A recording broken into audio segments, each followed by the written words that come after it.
Assalamualaikum warahmatullahi ta'ala wabarakatuh. Anak-anak yang disayangi Allah, semoga anak-anak bersedia untuk belajar. Masya Allah.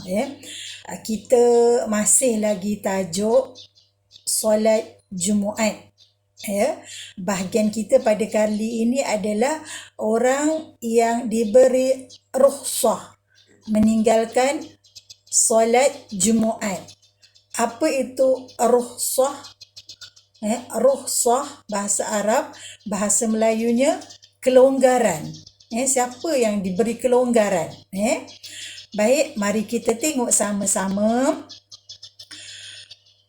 Seorang itu diharuskan meninggalkan solat Jumaat sekiranya berada dalam keadaan berikut.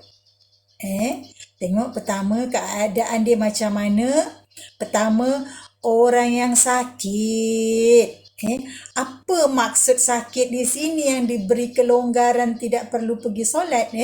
Orang yang sakit, contohnya dah berbulan-bulan terlantar. Tahu terlantar? Terbaring di atas katil, tak boleh bergerak. Itu maksud dia, ya. Bukannya yang pening, ya. Bukan itu maksud dia, ya. Okey, mari kita tengok sabda Rasulullah sallallahu alaihi wasallam.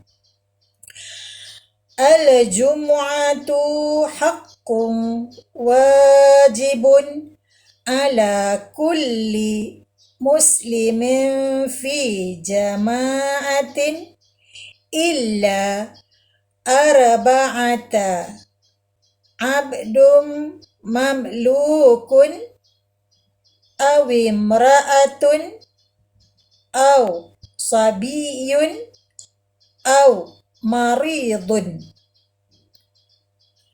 Riwayat Abu Daud wal Hakim. Maksudnya,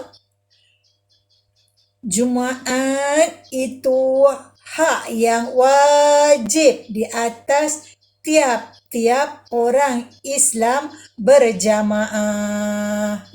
Wajib. Jumaat itu hak yang wajib. Wajib di atas tiap-tiap orang Islam berjamaah. Dikecualikan 4 golongan. Pertama, hamba. Sekarang kita dah tak jumpa hamba lagi, ya. Ini zaman-zaman Rasulullah ada hamba, ya. Kedua, perempuan. Ketiga, kanak-kanak. Dan orang sakit. Ini yang dimaksudkan sini tadi, orang sakit yang memang tak boleh bergerak, dah terbaring di atas katil. Okey, kedua, siapa lagi yang dia bagi rukhsah, dia bagi kelonggaran? Hujan yang terlalu lebat. Tapi setahu ustazah lah, zaman-zaman kita ni tak adalah sampai berlaku macam ni, ya. Cuma kita tengok, ya. Hujan yang terlalu lebat sehingga mendapat kesukaran untuk pergi ke masjid bagi menunaikan solat Jumaat. Kasih ingat je lah, ya. Kasih ingat. Kalau keluar periksa, kasih ingat je, ya. Kasih hafal je lah. Okey, seterusnya. Ketiga,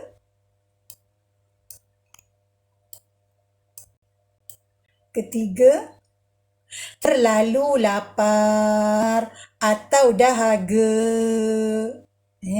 Terlalu lapar atau dahaga. Apa maksudnya? Terlalu lapar atau dahaga dan sekiranya pergi ke masjid boleh memudaratkan kesihatan tubuh badannya.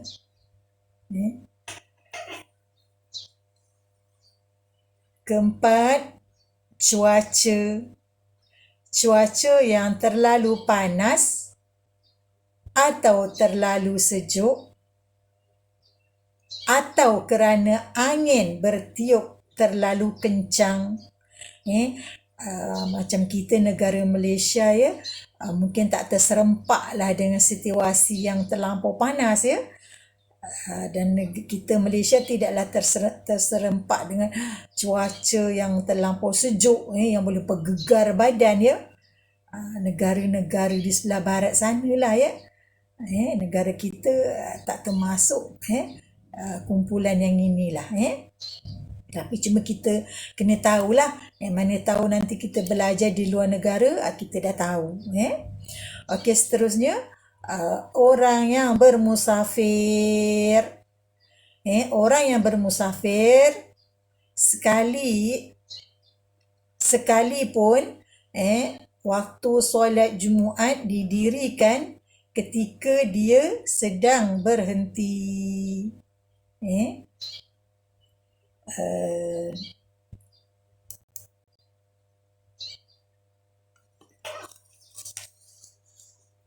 Okey, jadi kena ingatlah orang yang diberi rukhsah.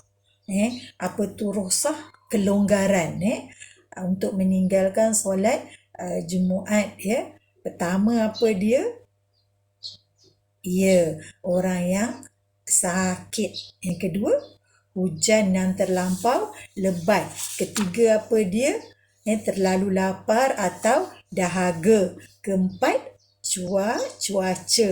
Kelima, orang yang bermusafir. Jadi kena ulang balik lah kena hafalkan lah ya. Okey, seterusnya kita tengok tajuk seterusnya, khutbah Jumaat.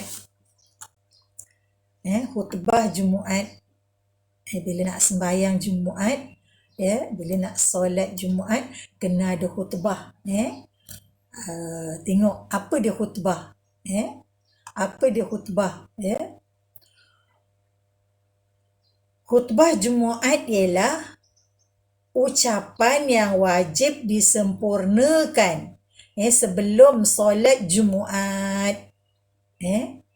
Sebelum solat Jumaat, khutbah dibaca dan mengandungi puji-pujian kepada Allah,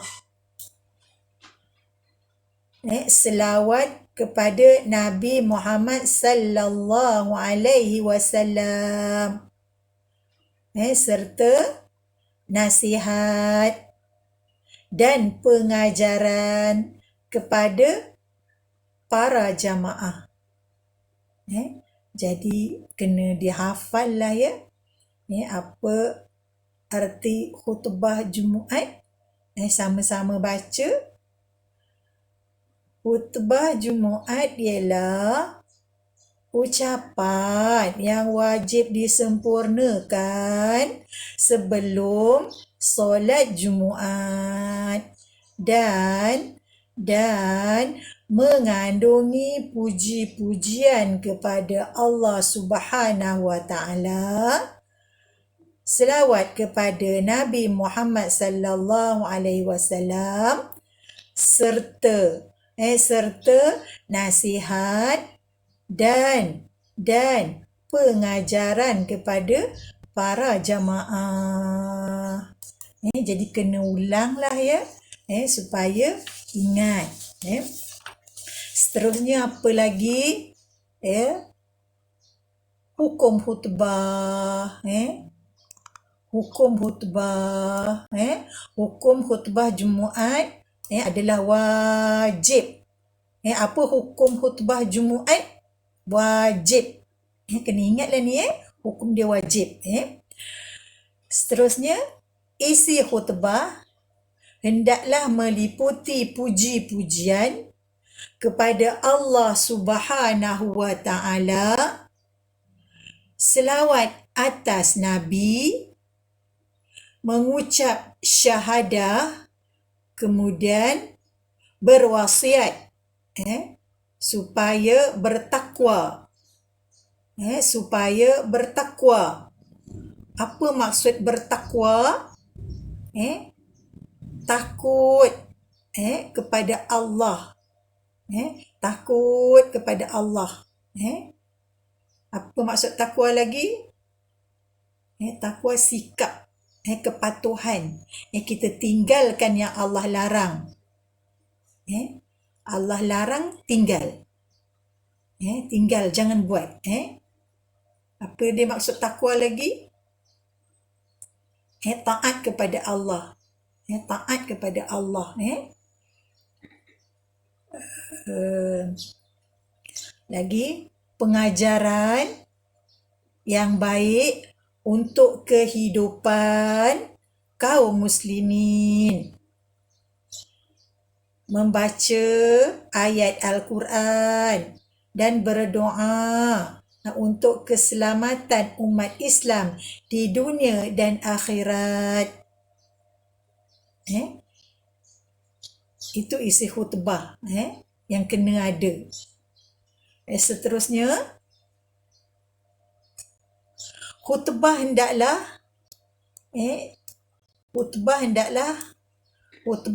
menggunakan suara yang lantang.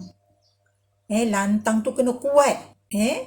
Suara yang lantang, suara yang kuat, jelas, fasih, serta dapat didengar oleh para jemaah. Jadi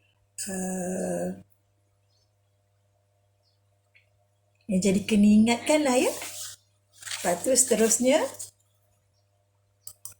ke surat seterusnya, para jamaah hendaklah diam. Ni kena ingat ni.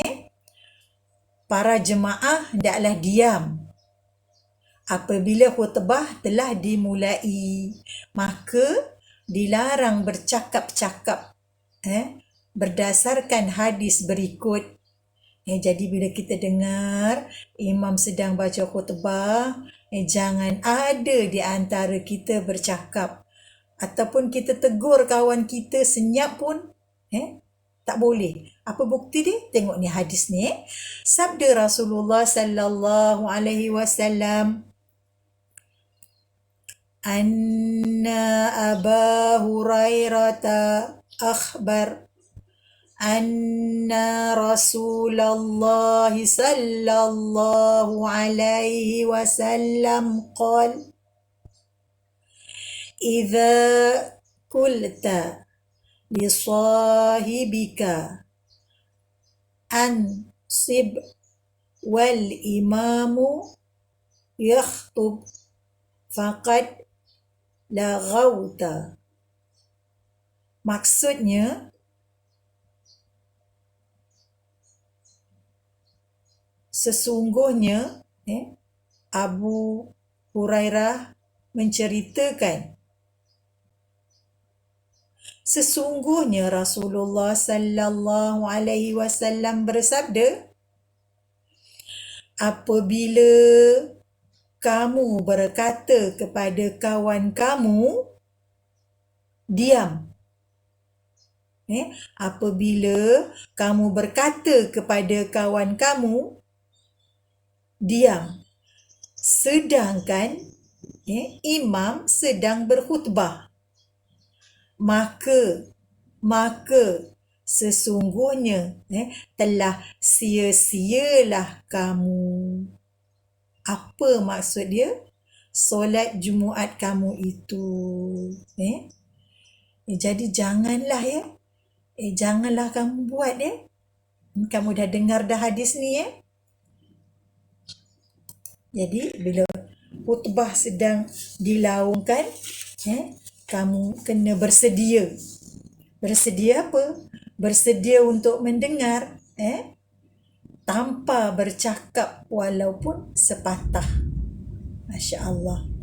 Insya Allah, saya yakin kamu mampu untuk melakukannya. Setelah kamu memahami.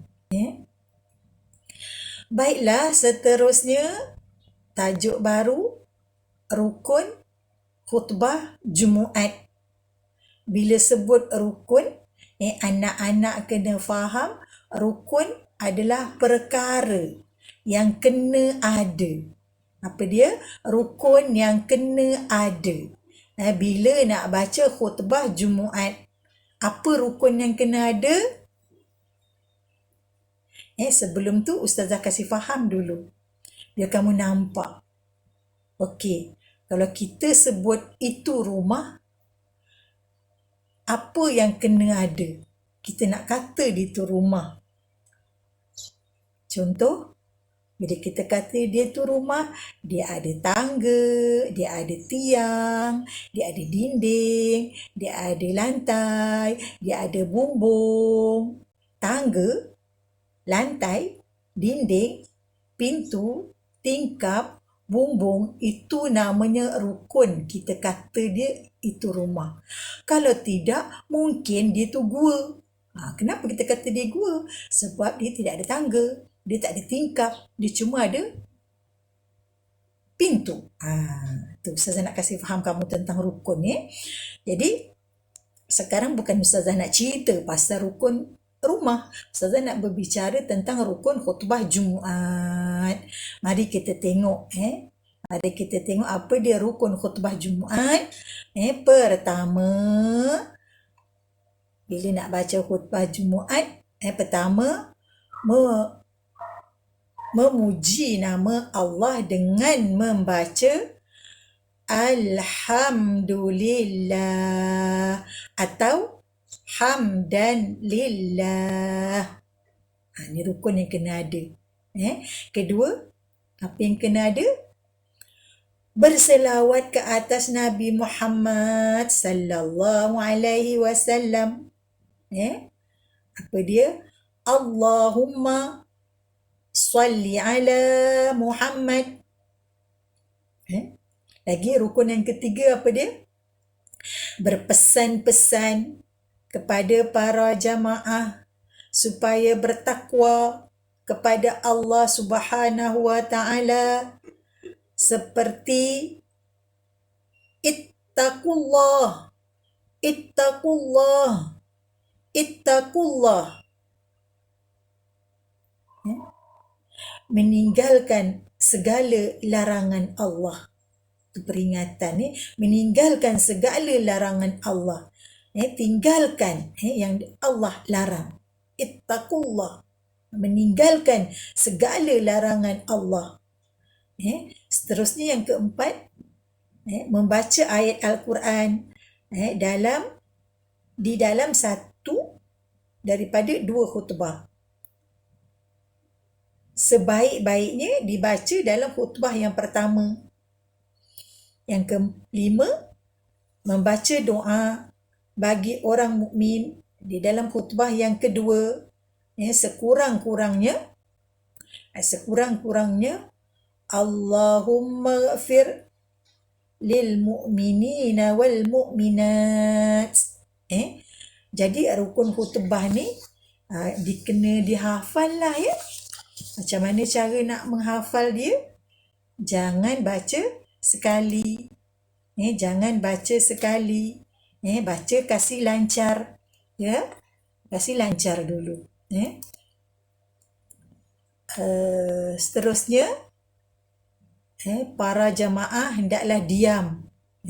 Para jamaah hendaklah diam apabila khutbah telah dimulai. Maka dilarang bercakap-cakap berdasarkan hadis berikut.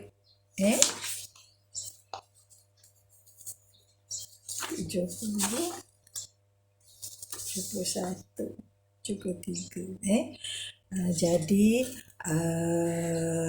kena dihafalkan lah ya. Kena dihafalkan lah kena dihafalkan pelajaran rukun khutbah tu tadi.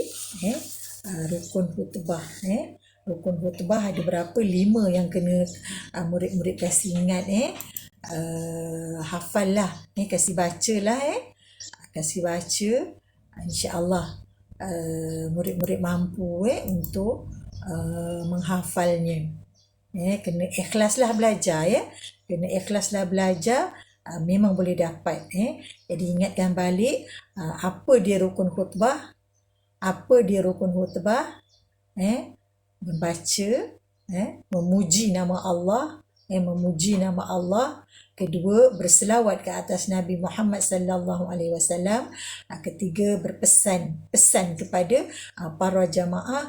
Keempat, membaca ayat Quran di dalam satu daripada dua khutbah.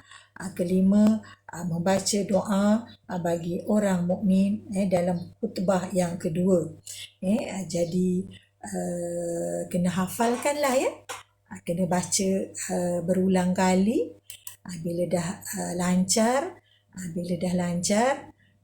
tulis baliklah. Tulis balik pelajaran. InsyaAllah Ustazah percaya, Ustazah yakin murid-murid mampu untuk hafal, murid-murid mampu untuk dapatkan isi pelajaran. Masya Allah. Sekian, wabillahi taufiq wal hidayah. Assalamualaikum warahmatullahi taala wabarakatuh.